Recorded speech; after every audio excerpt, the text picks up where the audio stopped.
தேவனுக்கு முன்பாக நம்ம கர்த்தரை ஆராதிக்கிறோம். ஒரு மனுஷனுக்கு முன்பாக பல காரியங்களுக்காக பலரும் வல்லமையோடு வாழ்க வாழ்க அப்படின்லாம் கோஷமிடுவதை கேட்டிருக்கோம். ஆனால் இந்த தெய்வத்துக்கு முன்பாக இந்த பூமியில் இருந்து கொண்டு தெய்வத்துக்கு மகிமை செலுத்துவதற்கும் அவருக்கு வல்லமை செலுத்துவதற்கும் ஒரு பாக்கியம் நமக்கு கிடைத்திருக்கு. இதை பாக்கியமாக நாம் எண்ணிக்கொள்ள வேண்டும். அடுத்த 2வது வசனத்தை வாசிப்போம் என்றால் 2வது வசனத்தை வாசி.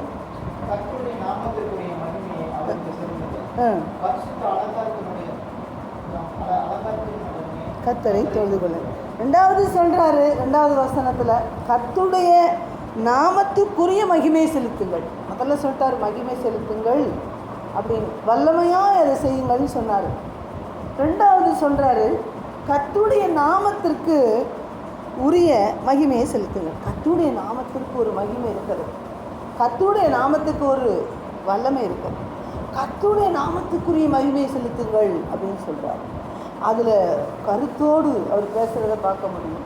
கர்த்தருடைய நாமத்துக்குரிய மகிமையை நீங்கள் கர்த்தருக்கு செலுத்துங்கள்.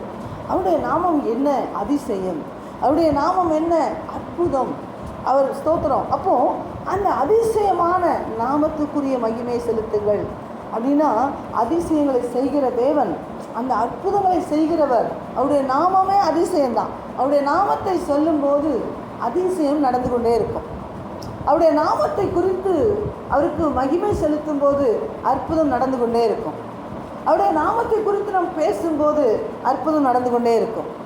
அவருடைய நாமத்துக்கு வல்லமை செலுத்தும் போது அற்புதம் நடந்து கொண்டே இருக்கும்.